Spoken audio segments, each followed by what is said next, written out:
What's good, everybody? This is Will Frazier, and this is the My Brother's Keeper podcast. And the reason this podcast exists is because if all of the information, the help and resources and support that we needed as black men was already out there, then we wouldn't be the laughing stock and at the bottom of all other men in regards to statistic-wise and, just how we look in our image out there on the internet and in the world. And I'm hoping that through this podcast, we can deliver the information, help, and support that is needed, and that each man that listens to the podcast decides to become their brother's keeper and hold other brothers accountable for the change that we need to see, those brothers that want to change, and then we can change our image and change the stats on us as a whole. Okay? So today, what we're talking about is marriage a trap? Now, I know that you've probably, heard people out there, women saying, I don't need a man. Men out there saying, I have to pay for everything. I have to pay for all of the bills. And if anything goes wrong, then I'm taking all of the risk. Like, what's in this for me to get married, You've probably heard it all and probably more than that.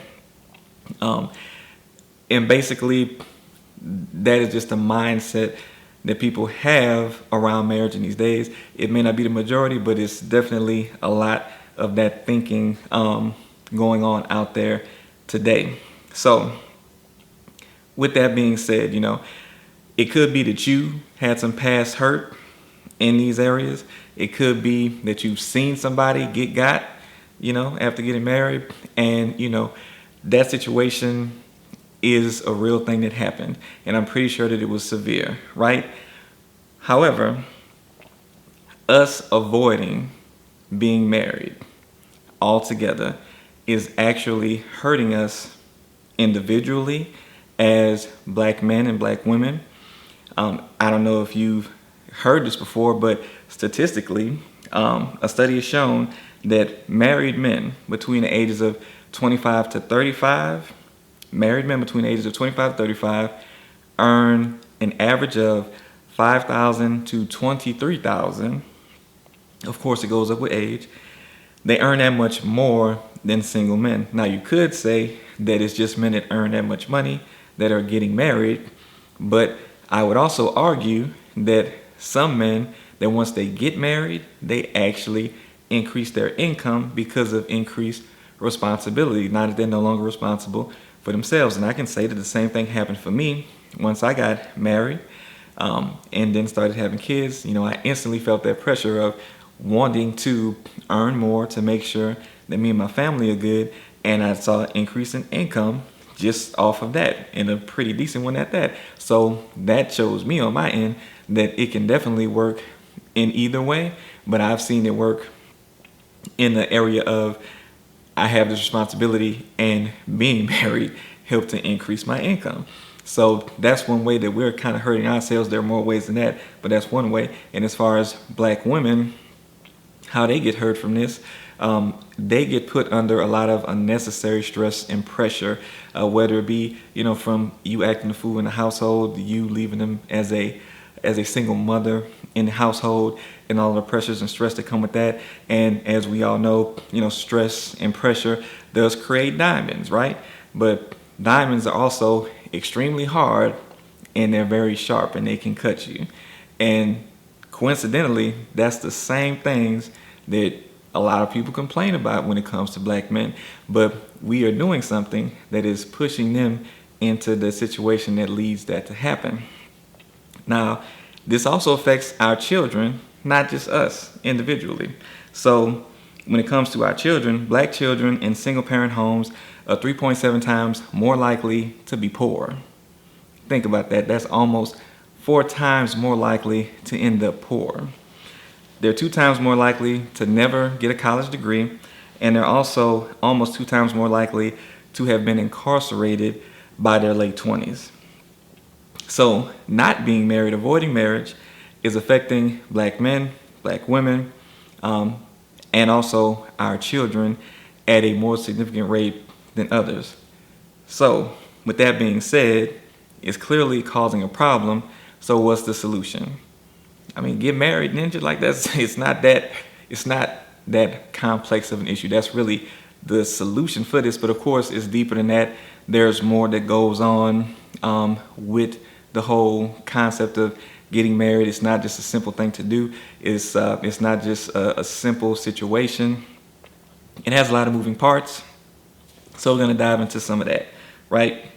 So I wanted to start by just talking about some of the things that most people end up complaining about in regards to marriage. And this is, of course, coming from the lens of black men, and some others might resonate with it as well. But the first thing is, as I mentioned a second ago, paying for everything. It's been another trend I've been seeing lately, from memes to just conversations being started that I see on social media with people talking about going 50-50. Should you go 50-50 with somebody? Should you be paying all of the bills? Is it okay? Is it okay to do it for a certain time? And all of this good stuff, right? So this has been like a real conversation. Looking at that, I would say to you, as a black man, while I know most of the image around us in this area is going to be that black men only want to go 50-50. They don't want to pay for everything. They don't want to be the main provider. This is like a thing that people have to say about us. And it should not be the normal thing, right? A lot of the times when you're looking at what's happening when somebody's going 50-50 is you may not have all of the money that you feel like to support everything. So of course you're going to be more open to wanting to have a situation where it's 50-50, she pay for some, you pay for some. And in some instances it might be, we're just getting things started, so let's go 50-50 until we get things to a different place. And some people, they just think that that's the best way to go about it, the whole, duration of them being married and being together. But I would say and argue to you, black man, that what you need to do is, even if you're not in a position to be the person that's the full-on provider, right? You should be at least aiming to do so. Now, why would you want to do that? Why would you want to take on, all of the bills and everything? And I've seen somebody say this in a comment under a post like that. They were like, I'm gonna, pay all the bills and pay for everything. And then while I'm doing that, she's gonna have her account on the side and she's gonna be saving up her money. Like, what is she gonna be doing with her money? And of course, that all kind of plays into a mindset that we should not really have going in. Not saying that that's not a real thing that happens, where they do have bank accounts on the side and they, preparing for their exit just in case something happens or they want to spend their money on the side. You shouldn't be going into a marriage worrying about the exit, right? You should be going into the marriage worrying about the marriage. If you go into a marriage and you're constantly worried about if somebody's going to leave, and you're constantly preparing for if somebody leaves, then you are going to have more focus on that than on what you should be doing to stay together and what you should be doing to operate together, because you should be spending that time and energy focused on how to continue to build your lives together and get your lives better together, and not be concerned about an exit at all.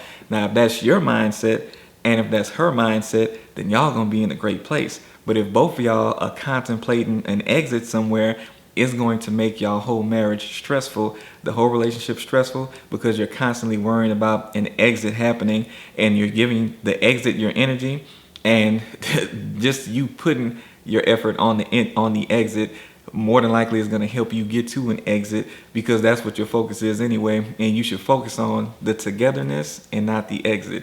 Now, of course, on your side, you have to have that mindset, and you have to find somebody that has that mindset too, because you don't want to be counterproductive while you're going through your marriage and in your relationship. So having somebody that's not going to be focused on an exit along with you is going to help make things so much more peaceful, and y'all can focus on building things up together versus, I got to make sure I'm straight just in case this person act up.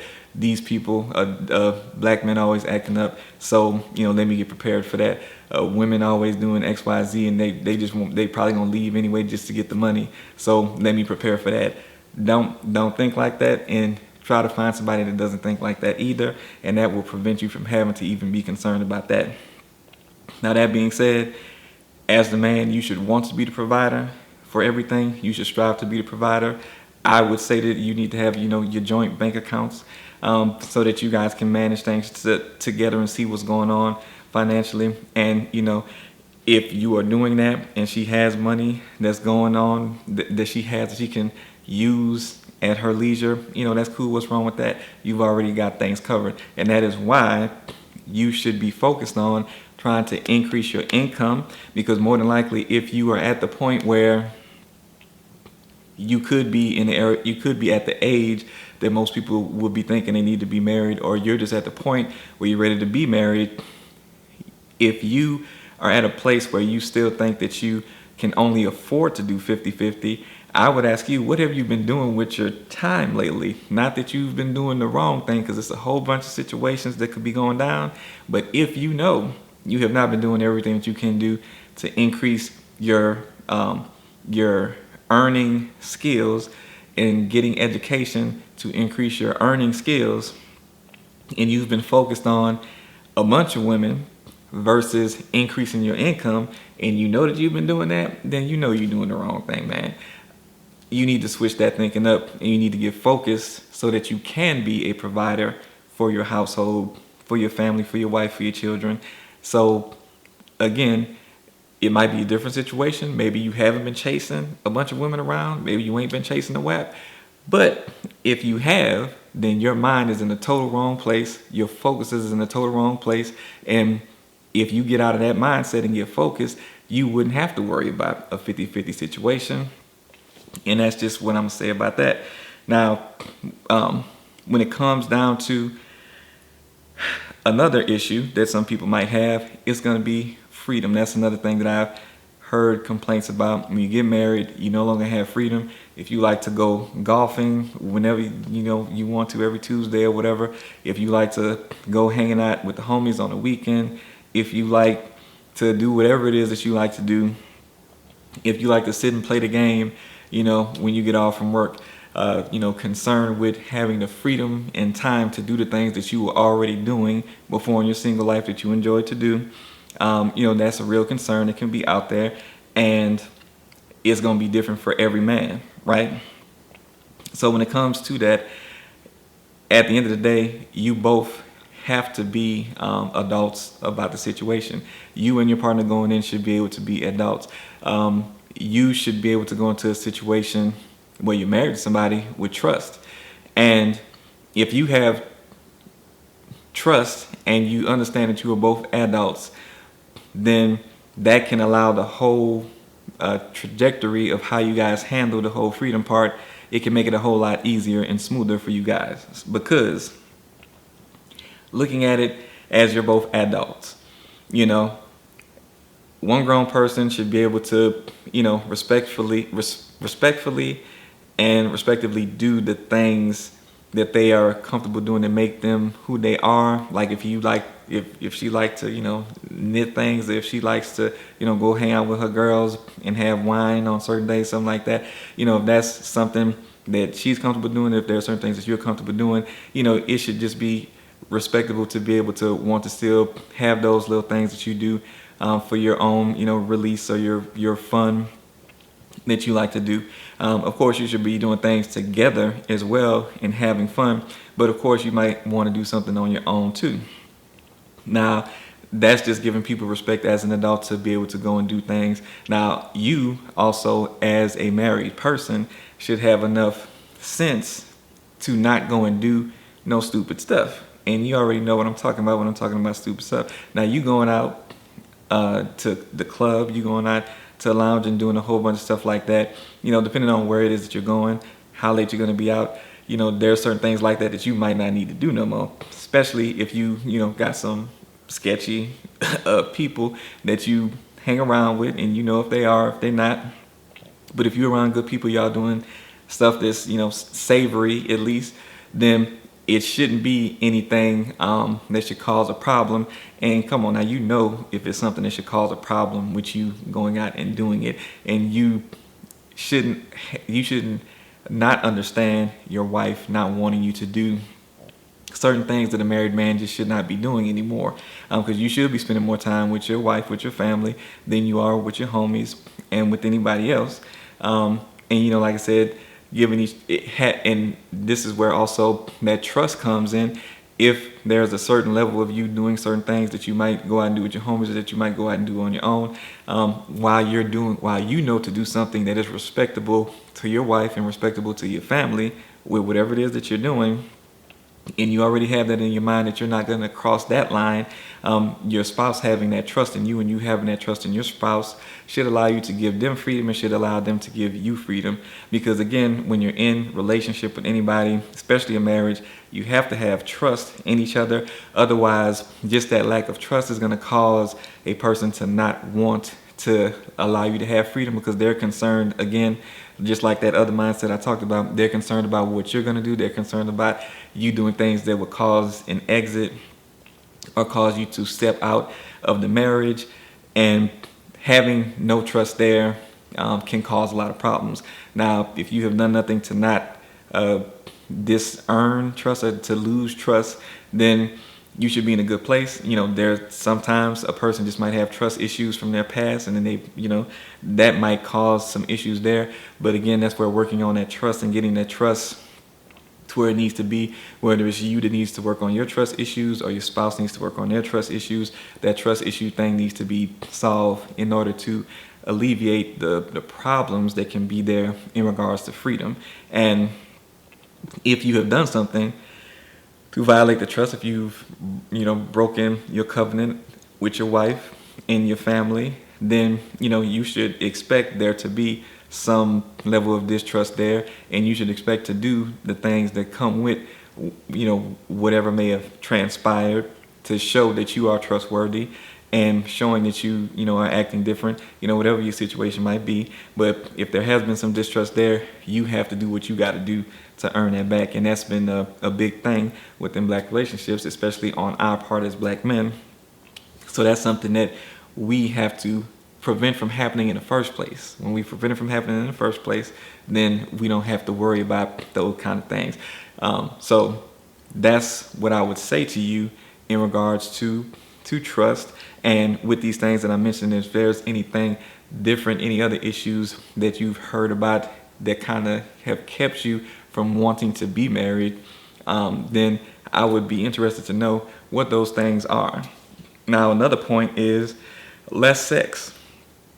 A lot of people are scared to get married, especially black men, because of hearing about and seeing it on the movies and seeing it on the TV shows, and hearing it wherever else you done heard it from your uncle, from whoever else is in your ear talking to you about marriage. You may have heard of a person, once you get married, the sex decreases, right?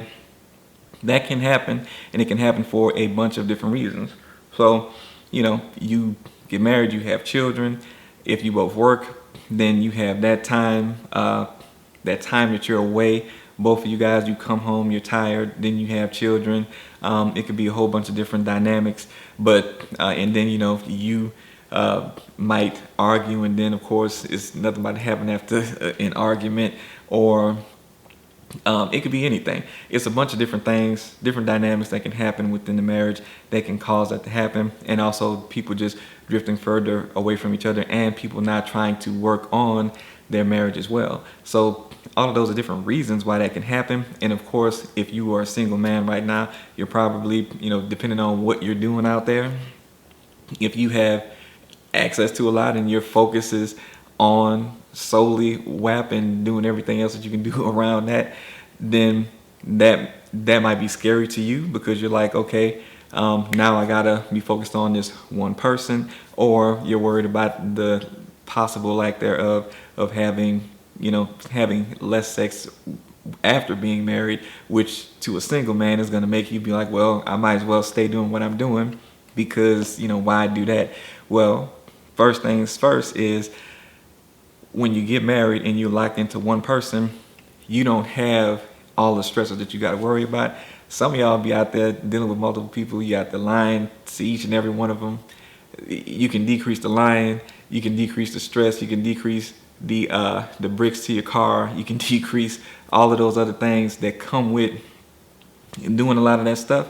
And you can just focus in on one person. You can focus in on one person's mental. And while it can be work to be in a marriage, more work than what it might be to get what you're trying to get outside of marriage, but it's more fulfilling when you have it within marriage, because you have that one person that has a commitment to you. You don't have to worry about what you might get out here in these streets either. And you don't have to worry about possibly having children with people that you don't really like all that much and that you would not want to be in a long-term relationship with, because once you have that child with them, you in a long-term relationship with them, whether y'all together or not, because you still have to go there and see that child or deal with that child at some point. So that's still like a relationship right there. And then you don't want to do that multiple times, because then that's way more stress and money coming out of your pocket too. Child support, all that, you already know all of that stuff. So basically, I know that there are a whole bunch of, well, it's not a whole bunch of reasons. You think that it's easier access outside of marriage. You think that it's harder once you get to be married, or you don't want to be limited to one person. It may not seem like it is the most ideal thing to you, but there are definitely all kinds of ways to improve your relationship with your wife, and you can get what you need from your wife and only have to worry about one person. Don't have to deal with the headaches of dealing with multiple women or anything like that. So even though you might be on the outside, I promise you that once you get to the inside, while those can be challenges, it's still workarounds and things that you can do to make that better for yourself and to get more of what you want from one person. And it's just more fulfilling, again, as I said, to have it in that way.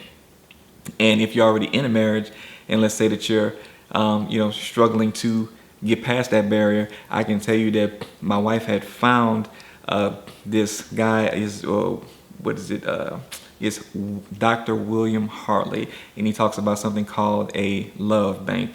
And if you look him up on YouTube, I think he has some free info, just giving you some very detailed information too, that you can run with on YouTube, and that can be something that you can use within your marriage to try to help you guys to like each other and love each other more, like that beginning stage of when you were together versus when you had all these responsibilities with each other.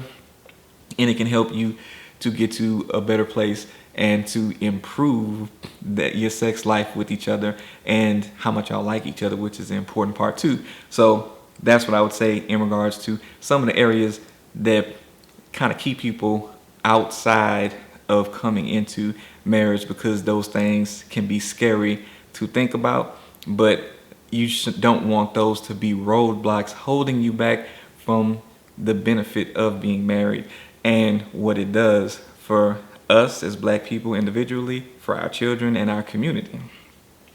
Now, moving on, we all have to become better people once we get past, before we get past all of those, mental roadblocks and things that scare us that I just talked about. We still have to be working on becoming a better person before we end up getting in the door of being married. Because a lot of times people, just like in relationships, if you've been in a relationship with a person for at least more than a year, then you've kind of been able to see that people have different things that they've been through, different things that they have experienced, different traumas that they have been through, and all of that stuff comes out and plays a part in your marriage. And that is something that happens a lot, and most people don't think about it. They look over it, they gloss over that part, and they just kind of come in the door like, this is who I am, and think that they don't need to change or work on any of that. And they think that they can just kind of keep navigating through life, through relationships, through marriages, moving with all of that stuff that they holding on to, that they really need to let go of, because they can't see how it is damaging the relationships. They can't see how it's damaging their connections, their marriage, and just focusing on yourself and becoming a better person yourself before getting in the door of getting married, that can make all of the difference in the world in making sure that you have a good experience and don't let all of the offenses that can come up from another person not meeting your expectations when you get into the marriage. You know what I'm saying? And we have those, men, women have those. So we all have things we need to work on in that regard, right? So one thing that I would say, the number one thing is becoming more self-aware. A lot of us might think that we're self-aware, but we're really not self-aware. Being self-aware is just really being aware of the things that you're doing. And that is where, like you might have something that happened to you when you were 8 years old, and you held on to that from 8 years old, and then now it's still coming to play when you're an adult, and you just accepted it as a part of you, and you think nothing's wrong with it because it's just a part of you. And it's just who you are, and then you bring it into your relationships, your marriage, and then it ends up causing problems because of that. Like for me, for instance, when I was younger, elementary school or something like that, I used to have people to kind of make fun of me over something stupid. Like I had asthma, I had an asthma pump, and they would like make fun of me with the asthma pump. And I ain't gonna lie, it would make me cry. Like I would actually be in school crying just because they would keep coming with the jokes. I ain't know what to say. So hey, I ended up crying a lot while I was in school. I can't remember what grade it was, but I just know I was really young, right? So with that happening, it caused me to kind of close up as far as like emotionally. Like I would be, before I would be too emotional, I would let everything get to me, and then I would cry in situations like that. And I got to the point where I'm like, okay, I ain't finna let none of y'all see me cry. So I would just kind of brush everything off and act like I didn't care about what they were doing, what they were saying, right? So coming into my adult years, I kind of stayed like that. Well, I really stayed like that. And I kind of have this I'm always on 5 kind of thing, like 1 through 10.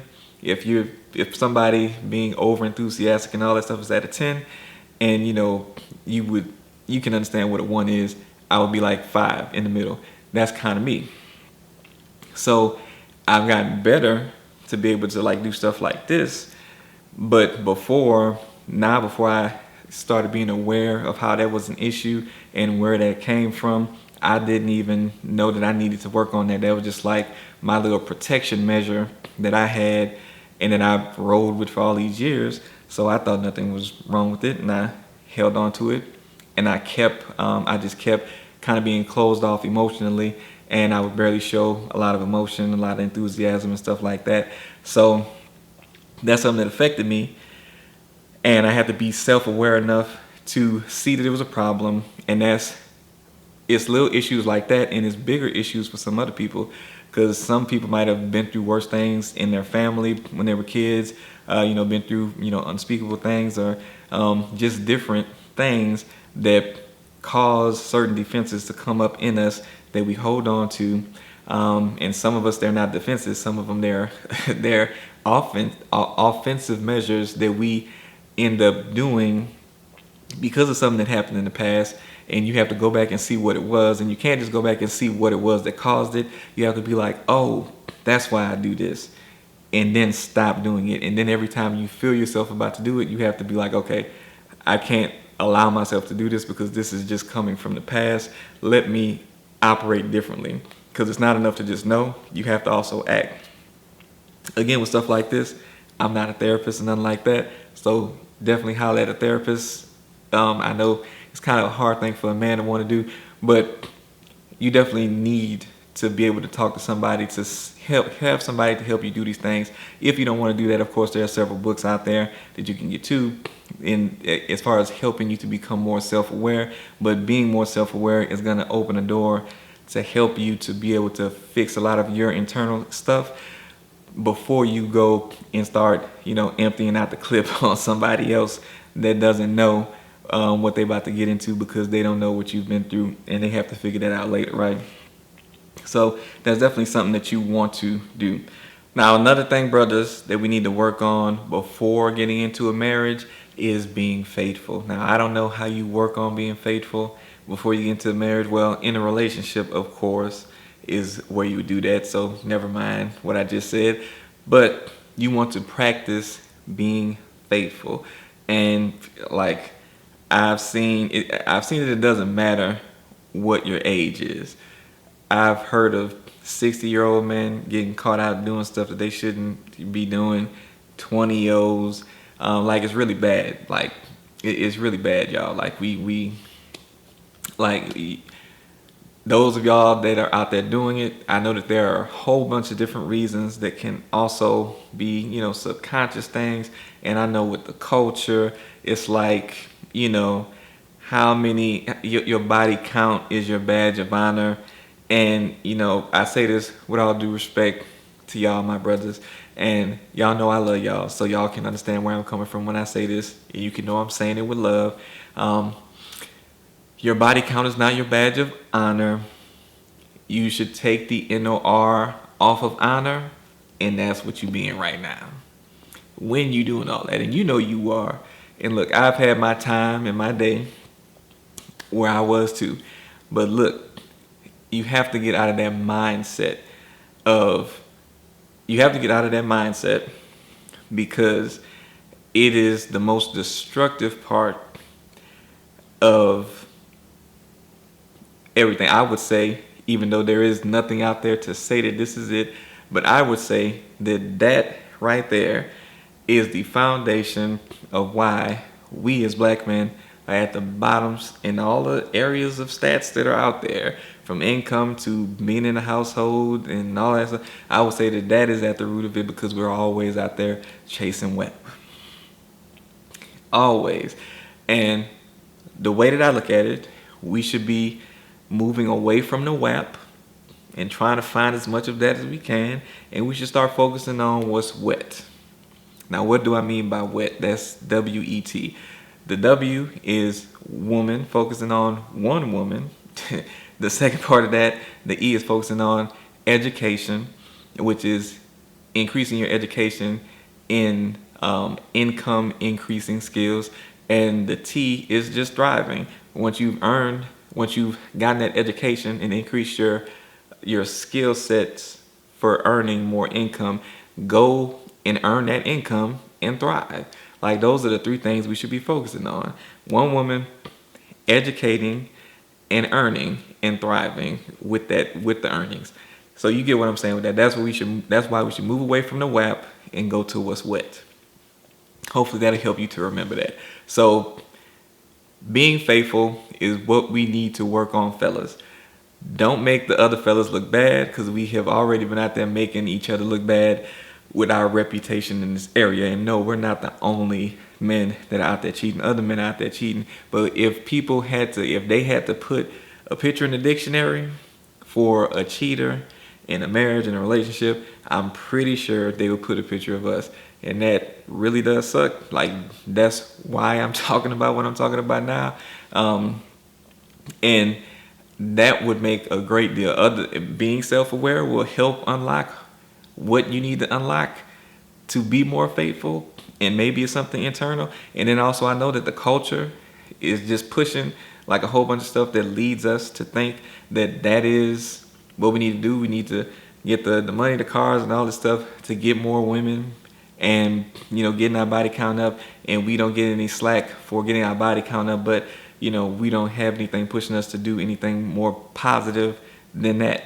So it's up to us to do what we need to do and do the right thing, and to be our brother's keeper and hold each other accountable in this area, and have good-hearted homeboys that want to try to help you to do what you're trying to do, and they want to do the same thing themselves, and tell you, hey, you shouldn't, don't go over there by Keisha's house, don't get that chick number while y'all out doing whatever. Like, you should have people in your corner like that that's going to want you to do the right thing by your family, by your partner, and by your children and your wife.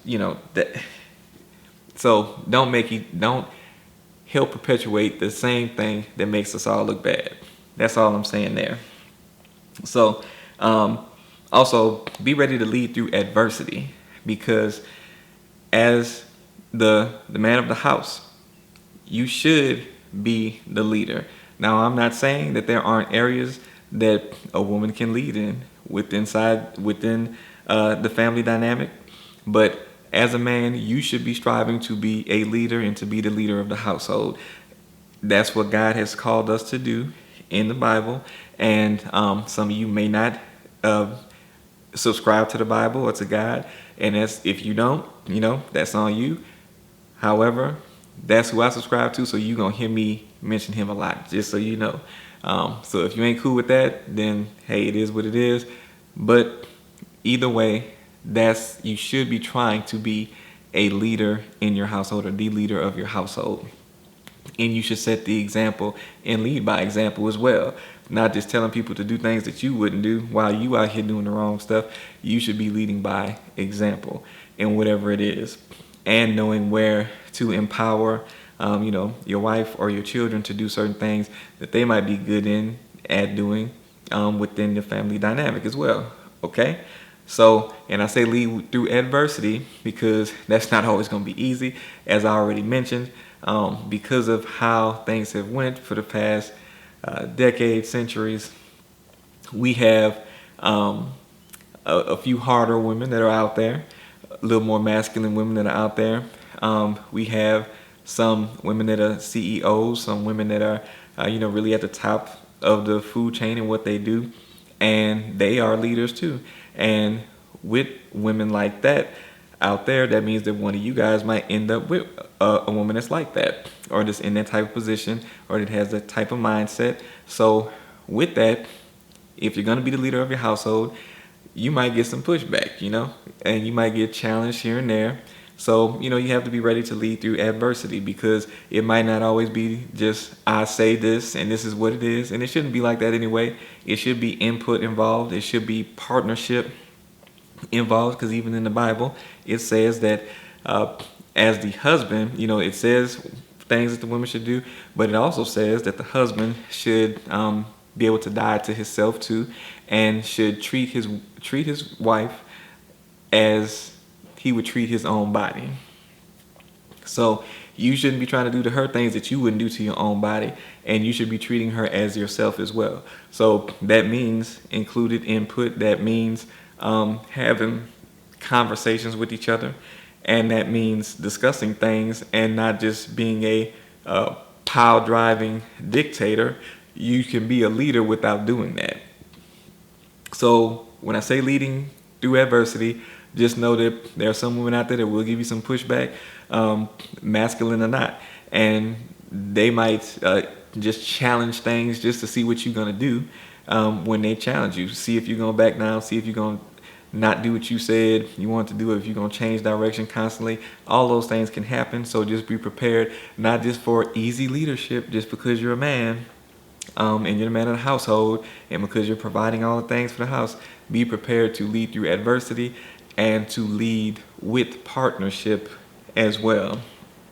So that's something that I don't think people think about, men think about, that they need to do, and that's something that you should be thinking about, because that's a part of being married as well. So working on being able to lead like that, joining organizations where you can be a leader amongst leaders, or just going through training of being a leader, reading books on being a leader, and implementing what you learn. All those things can help you to learn how to lead, but you don't just want to learn that. Learn how to lead through adversity and be a leader among leaders, so that you're prepared for whatever situation you end up in. Now, also I'll say that you need to make sure that God is involved too. So again, I mentioned I'm going to be talking about God here and there. He's really the major and main part behind everything that I do. I'm doing this podcast because I felt like he was telling me to do it, and I didn't do it for maybe a little bit of a year's worth of time, and now I'm just not getting started on it and putting stuff out there right in my obedience.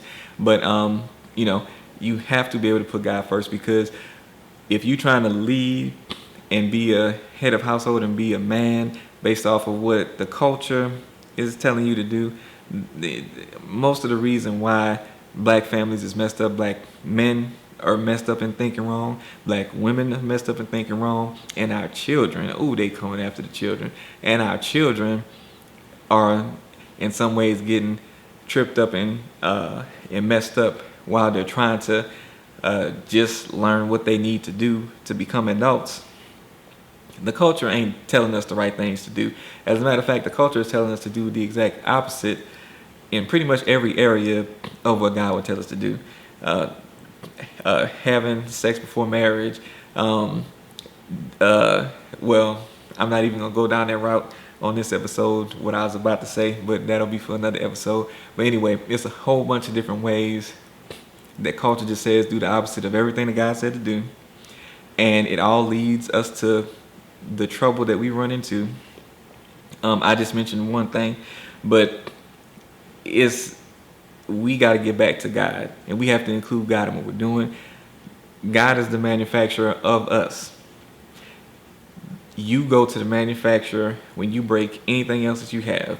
You can't go to some third party things, but usually you're not going to get the results that you would have got going to the manufacturer. So God manufactured us. He knows how he wanted us to live and what he wanted us to do. We got to go back to God.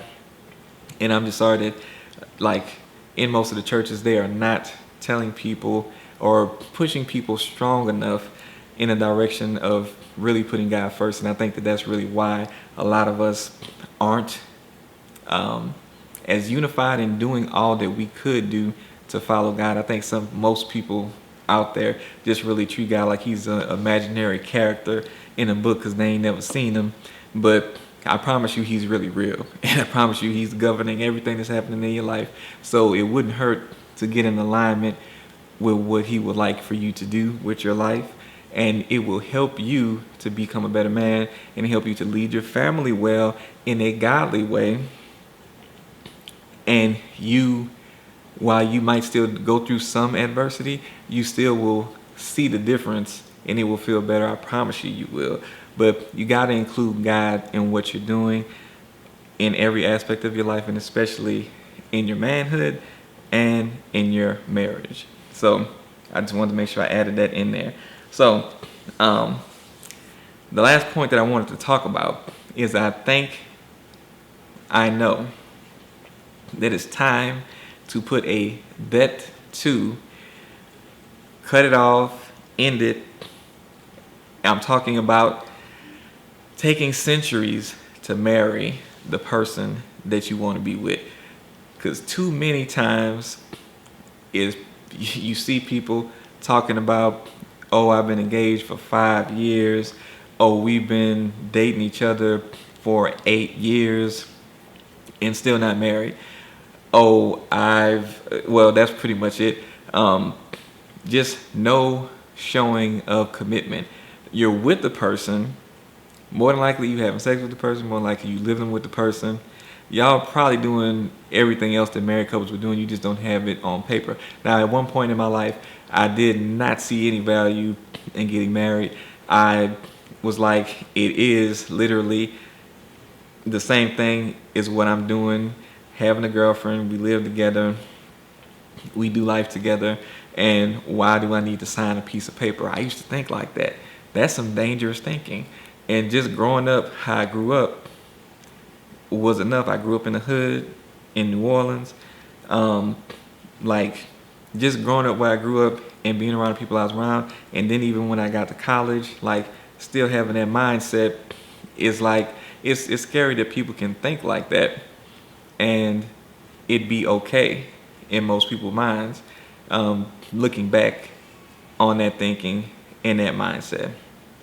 So just looking at that, I just really want to let people know that it is too far past time that we stopped playing around. Yes, you do need to find the right person. You do need to make quality picks based off of valuable reasons to want to be with a person that you think will translate into a good wife for you. Yes, you want to be around them for some time and be in relationship with them for some time so that you can see all of who this person is. And because through the first date, the first week, the first month, the first few months, you might not see everything about a person. It takes some time of being around a person for you to really see who a person is. Yes, that's very true. And you should be vetting a person. In the Bible, it says you should be vetting out the person that you're going to try to be with before trying to be with them. Even your friends, you should vet them out first. So that is a real thing that you should do. But these extended periods of time, like, it shouldn't really take beyond a year, I believe, and even sooner than that, to know if this is a person that you want to begin to start building the rest of your life with. Because you have to remember that the person, even though you're trying to get all the information you can, don't get analysis paralysis, because when you marry a person, just like you weren't the same person you were 10 years ago or even 5 years ago probably, they aren't going to be the same person in 5 years, especially not after being married to you. But that's because everybody's going to change. Seasons happen, different things go on around you, your interests change, and you are going to grow as a person just like you would if you were single. So the same person that you married isn't going to be the same person that you're married to years down the road. So you really have to account for that and just understand that you're not going to get all the information now. You just have to get enough information to know that, hey, this is a person that I could see myself being with for the rest of my life. And even the negative things that I see, I'm cool with those negative things enough to continue to build this person into the sunset. You know what I'm saying? And thinking like that should help you.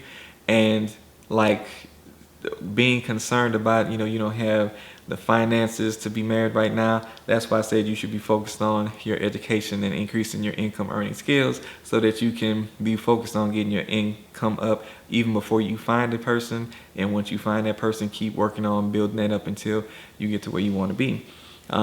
So it really shouldn't be any excuses to be wasting that person's time and your time. Especially if you cohabitating with each other, you shouldn't be wasting no time because you already trying to do what you would do being married anyway. Like, you definitely don't need to be wasting no time. Go ahead and do what you need to do. Get married or break up. Like, really, get married or break up. Like, don't waste that woman time. Get your head together. If you're not worried about other women that are out there, if you're not worried about your finances and what you're earning, or if you have your credit together, or if you have a house and stuff like that, if you are working on all these things consistently and not worrying about multiple women and all that stuff, then you would have enough focus to probably be in that place that you want to be, to have the financials that you would desire to have to be married. So all in all, my thing is, while there are different situations out there, if your focus is in the right place, more than likely you won't have to deal with some of those issues. And especially if you're not just out here playing around. But if you are playing around, leave that woman alone. Don't let somebody else that is serious go and pick her up. Don't do more damage to her. Make her then hard as a diamond to the point where she's cutting the next man that does want to do her right and that is gonna do right by her. Because that's what I really hate. Because you never want to be the guy who comes in after somebody else that has done the damage and you've done nothing wrong, but you keep getting cut up because of what somebody else did. And it happens all the time. But don't do that to the next man. Let her go, bro. Let her go. And get yourself together if you feel like you're not ready. But don't waste people's time and don't waste your time. That's all I'm saying there. And in regards to me and how I look at this area and why I look at it that way, I didn't get married until I think I was 31 or 32. I think it was 31. That's when I got married. When I found my wife, right, I got married to her within 30 days. Like, I married her within 30 days. And the reason why I got married to her within 30 days after waiting all that time was because, one, God set up the shortcut. because I really literally put God first and what he wants me to do and what I'm doing, I had asked God to show me something on a certain day in a certain way. Now I didn't know how it was gonna all play out, but I asked him to show me something a certain day, on a certain day, in a certain way.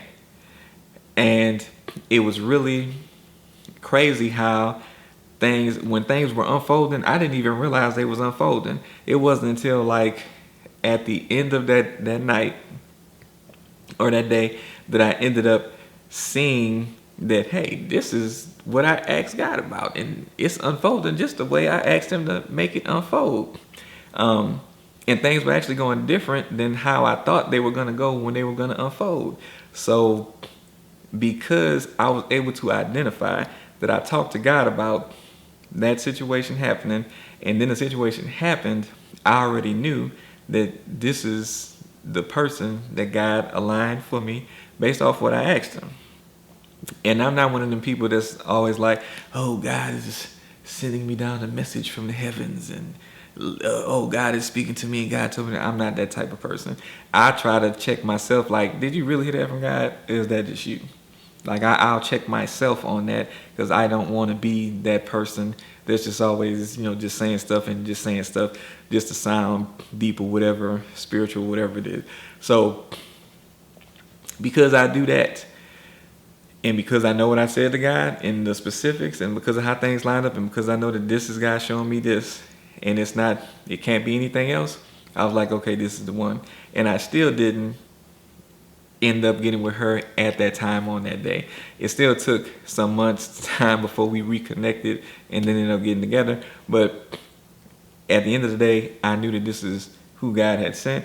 So once I actually did spend the time with her and vetted her and saw, what I needed to see, like, it didn't take me 30 days. And I wasn't in the most perfect place financially at that time either. I had my own business. And, I was doing that, but I wasn't at the most perfect place financially.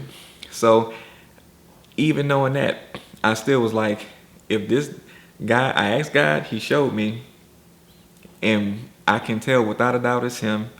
So, like, this is it. This is the one.